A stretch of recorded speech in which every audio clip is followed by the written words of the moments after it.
Just the Stats, Reggie Johnson, Eugene Morgan, coming to you from the lovely city of Atlanta, Georgia. And we have a special presentation here for you today. And that is, it's interesting, Eugene, because we're talking about for people who are on the YouTube channel, welcome to the YouTube channel, and can see, I'm going to explain this for our podcast audience here.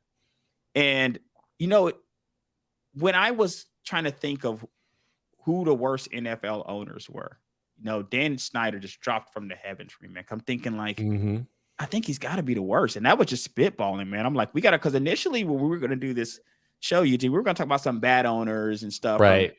Different places and everything. And I thought, this guy just particularly sucks, though. Like, it's hard. Yeah. You got to go back to like owners that have been accused of like racism, sexual assault, nature, like that's where he's operating, man. Right? He's operating in that.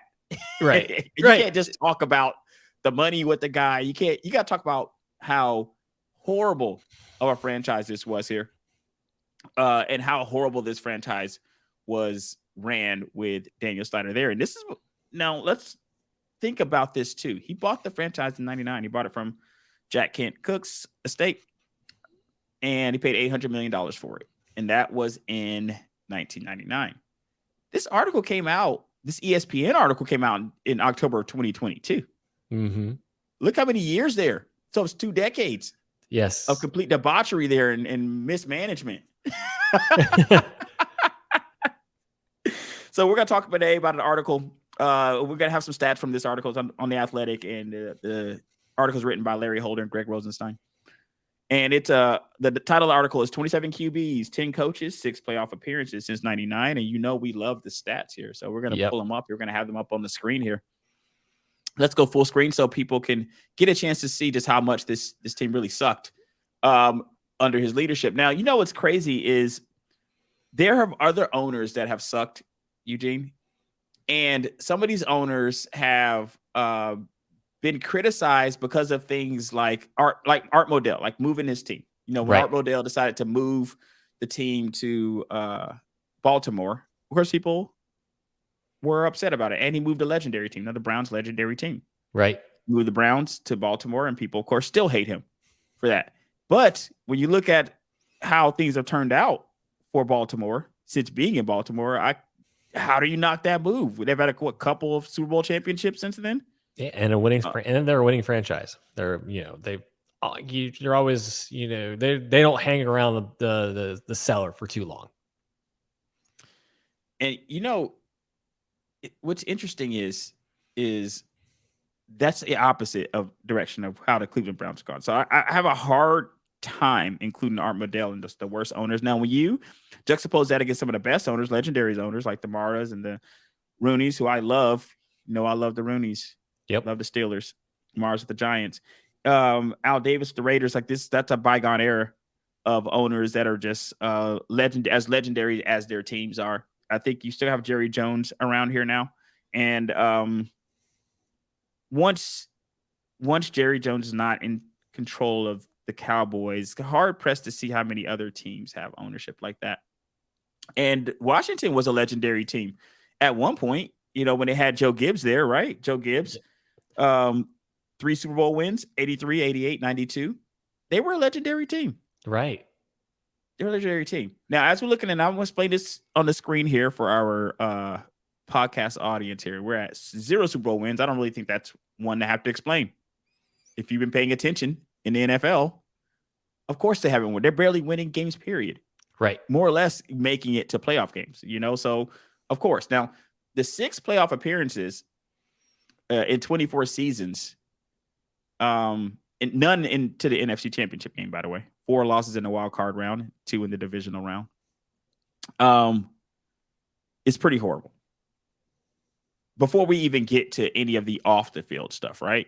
This is just discussing the on the field stuff. We haven't even gotten to the sexual harassment and all that other stuff here. His overall record was I think he's under, I think, 220. I gotta pull up his overall record here, so let me get those stats up because I don't see those here. Yeah, I think it's a 427 win percentage or something like that. 427. Goodness gracious. Goodness gracious. And you know what's crazy, because you can't fire an owner. They say it's 164 and 220, 2 ties in there for people who care about that. But 164 wins to 220 losses. This is a situation where a lot of times they say you can't fire the owner, Eugene, but you want to fire the owner. Yeah. Right. 4 NFC East titles in about 20 years, man. 23 years, 24 years of ownership. But the most recent did come in 2020 with a 7-9 record. My bad. I mean, I want to kind of give him credit for that, but you had a losing record, and that means the NFC East was just horrible. That's when the NFC least days. Yep. Right. Let's go through the 3 double-digit win seasons. Snyder's teams have reached the 10-win mark in only 3 of his 24 years in charge. Last team to accomplish this was in 2012 under coach Mike Shanahan, rookie quarterback Robert Griffin III, who won Offensive Rookie of the Year's honors. They had like some prosperity there. That's when they had him and Kirk Cousins. Remember those years where they had Griffin and they didn't know, was it going to be Griffin? Was it going to be Kirk? I think Mike Shanahan wanted Kirk. I think somebody, I don't know if it was Snyder who wanted Griffin, but I do remember there being some issues around the time that Robert Griffin III was in Washington that people felt that he was buddy there with ownership. And we're down to 27 numbers of starting QBs in the Snyder era. 27. I don't know if some teams have had 27 quarterbacks in their history. He's had 27 himself. Yeah. So, as we look at some of these quarterbacks that he's had here, Eugene, some of these guys have had, like, I didn't know that Jason Campbell played there for 52 games. That 52 games started for Jason Campbell is quite a bit. And some of these guys, as you look on the list here, Eugene, like Kirk Cousins, your Alex Smiths of the world, even Case Keenum and Donovan McNabb. There's a few guys, right? Case Keenum, Carson Wentz, Donovan McNabb, even Rex Grossman. I got to throw him in there. I hate to do it, but I got to. Alex Smith, Brunell, and Kirk Cousins have all had success elsewhere. Yeah. Yeah. They were signing them when they were going into they're on the back 9 of their careers. All these quarterbacks that they signed were in the back 9, like Alex Smith, Donovan McNabb. Those guys were going out of the league at some point. They were like this, Mark Brunell. Those were after the Jacksonville days, So these are guys just go in the opposite direction. At some point, just getting through some seasons here is somewhat of a success, right? 57 games started for Kirk Cousins.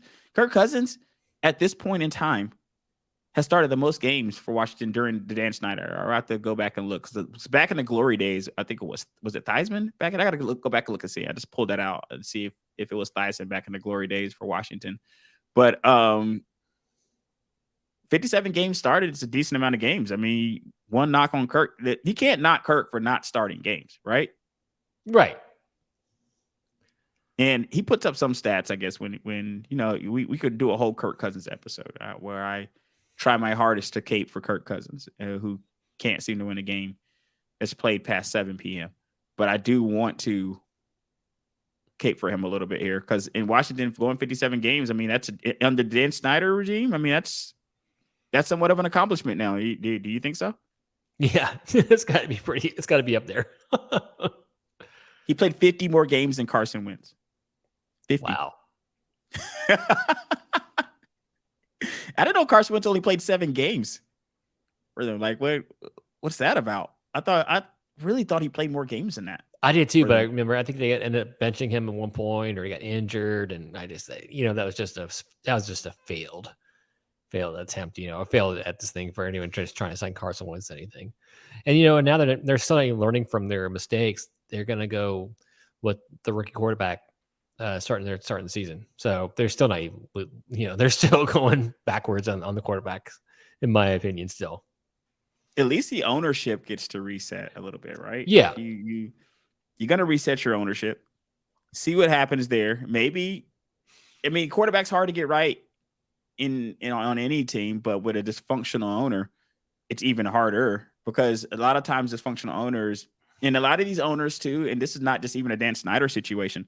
A lot of these owners, Eugene, they have success in other parts of their lives, right? That's why they were able to own the team. So then, what are you going to tell that guy if he comes in and says, "Hey, man, I want RG3," and then the coach is like, "Well, I really like this Kirk Cousins guy." What are you going to do? What are you going to do? You're not the owner. Yeah, you're not the owner. So, yeah, and that's probably a good time for them to reset, like just be the worst NFL team because there's so many good quarterbacks coming out this year anyway. There's that this is supposed to be the year of the quarterbacks from the college ranks. So not a bad time. Just we'll throw it to a rookie quarterback. If he succeeds, great. Not, we'll be one of the top teams to be one of the top teams at the top of the draft. Yeah, and I like the kid Heineke, man. He's down here. I'm surprised they didn't hold on to him. I thought he's at least worthy of backing up. That's what he's doing here, right? Yeah, exactly. And he's in that, and he's come out and embraced the backup role. So yeah, which is great. And then you know what he wants to be. He wants to be that. So yeah, that's surprising too. Like not to have him as your backup since he's good. He's a good steady quarterback to win you either win you a couple of games or hold the fort while if you have a starting quarterback injured. But yeah, I was surprised they didn't re-sign him too because he was good. Yeah, and the Jason Campbell years are mired in mediocrity.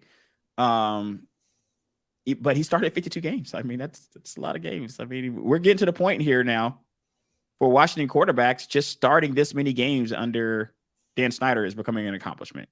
Yeah, if you're able to start over 50 games, you've done something in life. I'm not sure how much that goes for your Hall of Fame jacket. You're not probably gonna get a jacket for it, but at least you've done something here. Right.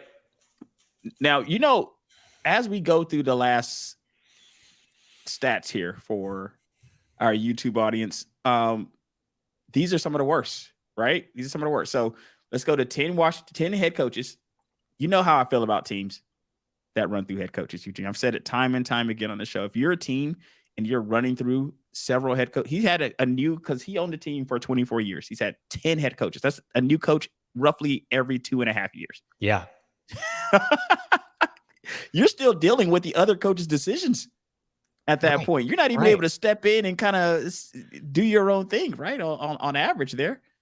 Ron Rivera's been there for at least the last, 3, I want to say. He's surviving a bit here. He's surviving. He's not even good anymore. It's like he came out. Sam Hoyer, right? That's their starting quarterback, right? I think I got his name right.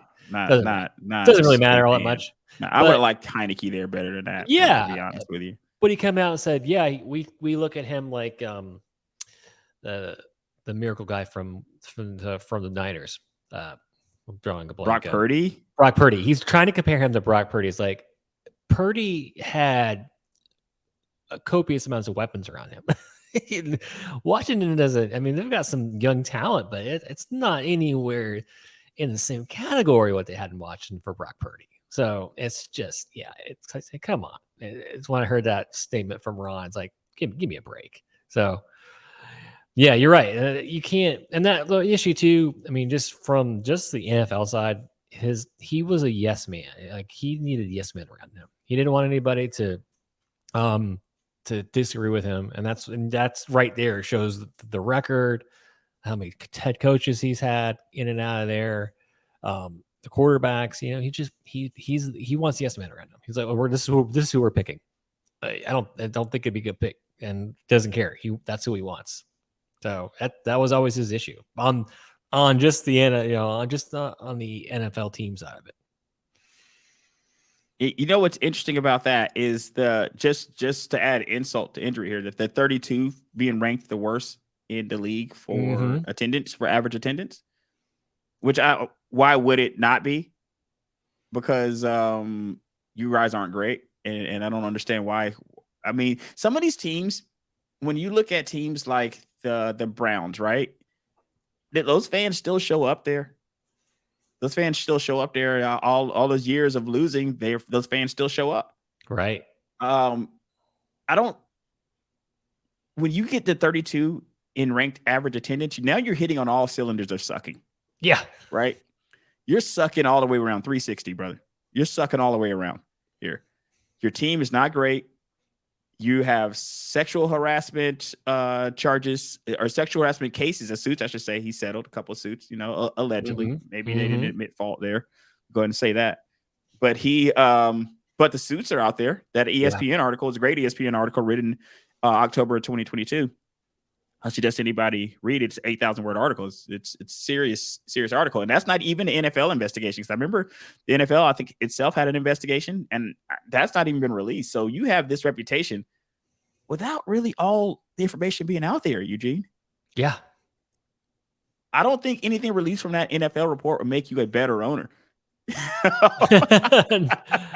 Yeah, I mean, it'll be interesting if they even release it, since maybe this is where they got what they wanted out of it. If I'm the NFL, absolutely not. Right. You just want to move on. You've got new ownership in there.